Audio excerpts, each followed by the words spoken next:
Olá, meus amigos e minhas amigas, esse é o Depira, um canal de fato e de opinião. Sejam todos muito bem-vindos. Você já é inscrito aqui nesse canal, mas se esqueceu de marcar aquele sininho que tem lá no YouTube? Pequenininho, dê um clique nele.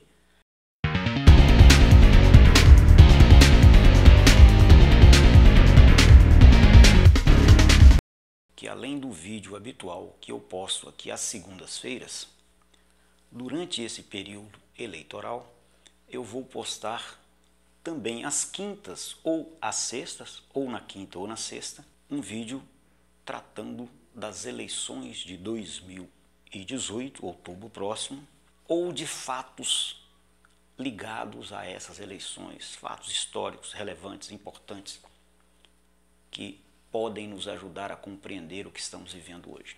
E sabe por que eu estou colocando aqui um registro desse 24 de agosto de 1954? Passaram-se 64 anos.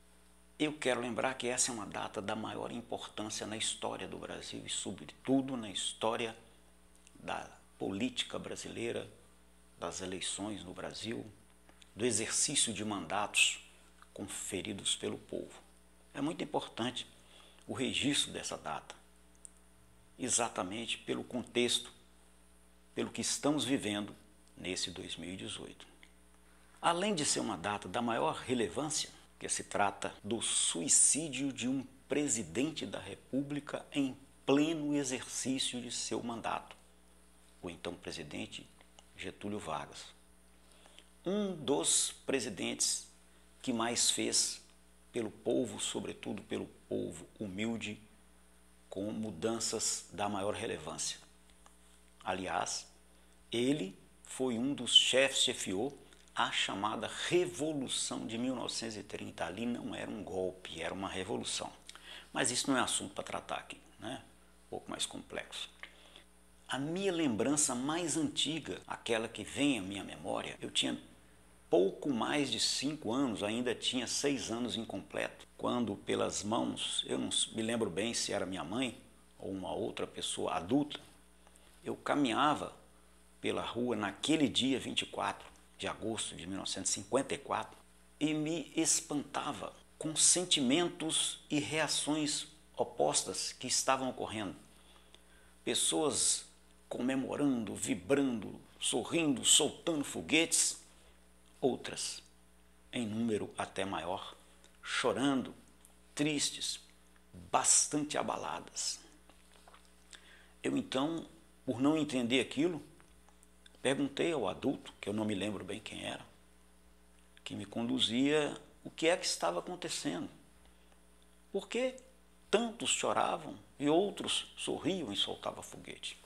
Lembro-me do adulto ter me respondido: você é muito criança ainda para entender isso, mas hoje suicidou-se o presidente da República, Getúlio Vargas. É isso que está causando isso tudo, mas você só vai entender isso quando ficar adulto. Então eu sempre me interessei por esse assunto e recomendo que, se você tiver tempo e tiver interesse, procure conhecer mais sobre esse período de Getúlio Vargas.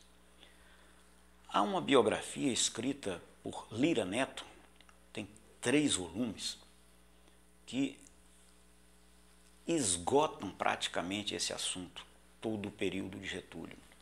O volume 2 e o 3 tratam do período que vai de 1930 até 1954, até o suicídio de Getúlio. Sobretudo, se você não quiser ler todos esses volumes, eu recomendo pelo menos esse. É o 3º volume.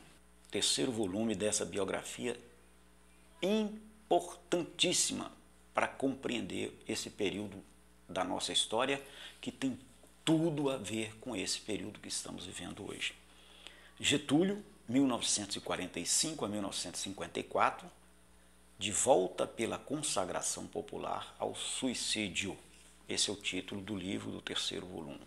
Há impressionantes coincidências com o que nós estamos vivendo hoje. Não vou tirar o prazer de vocês lerem o livro. Vou registrar aqui tão somente a parte quase final desse volume, que é algo bastante conhecido e foi registrado por quase todos os historiadores brasileiros, a chamada Carta Testamento de Getúlio, isto é, a carta que de punho Getúlio escreveu pouco antes de se suicidar, naquele 24 de agosto de 1954. Eu separei alguns pequenos trechos dessa carta e com eles eu faço o registro dessa data importantíssima na história do Brasil, sobretudo se comparada com a história do Brasil atual, essa que acontece aos nossos olhos e aos nossos ouvidos. Vamos então a trechos dessa carta. Getúlio diz: mais uma vez as forças e os interesses contra o povo coordenaram-se e novamente se desencadeiam sobre mim. Não me acusam, me insultam, não me combatem, caluniam e não me dão o direito de defesa. Precisam sufocar a minha voz e impedir a minha ação para que eu não continue a defender, como sempre defendi, o povo e principalmente os humildes. Sigo o destino que me é imposto.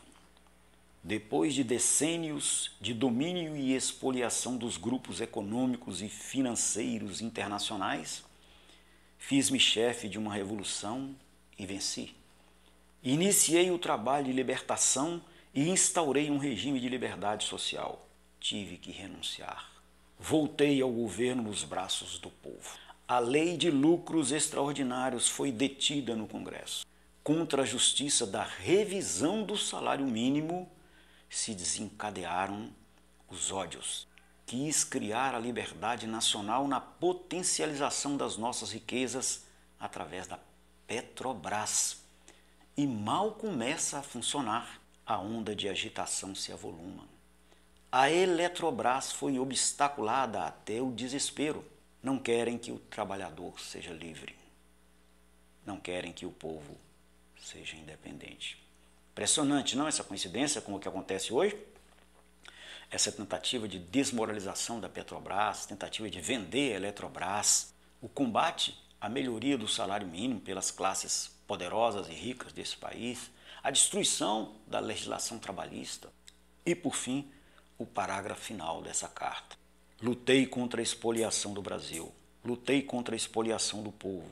Tenho lutado de peito aberto. O ódio, as infâmias, a calúnia não abateram meu ânimo. Eu vos dei a minha vida. Agora ofereço a minha morte. Nada receio.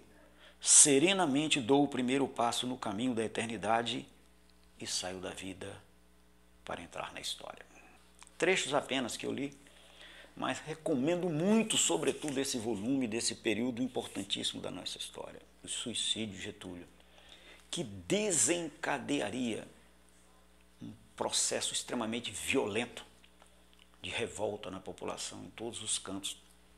Jornais, emissoras de TV foram até incendiadas pelo povo, uma multidão que foi às ruas. Fica o registro. Eu volto aqui na segunda-feira próxima ao segundo episódio do São Francisco, esse rio que passa e entra em nossas vidas. Depois volto a tratar do plano diretor, volto a tratar das eleições, em sim, uma sequência aqui de vídeos. Conto com sua participação. Me ajude a fazer esse canal, participe, curta, compartilhe. Seja qual for a sua posição ou opinião, será respeitada aqui, desde que você respeite a dos outros que aqui se manifestarem, porque é assim que a gente constrói uma democracia. Grande abraço para todos. Até a próxima.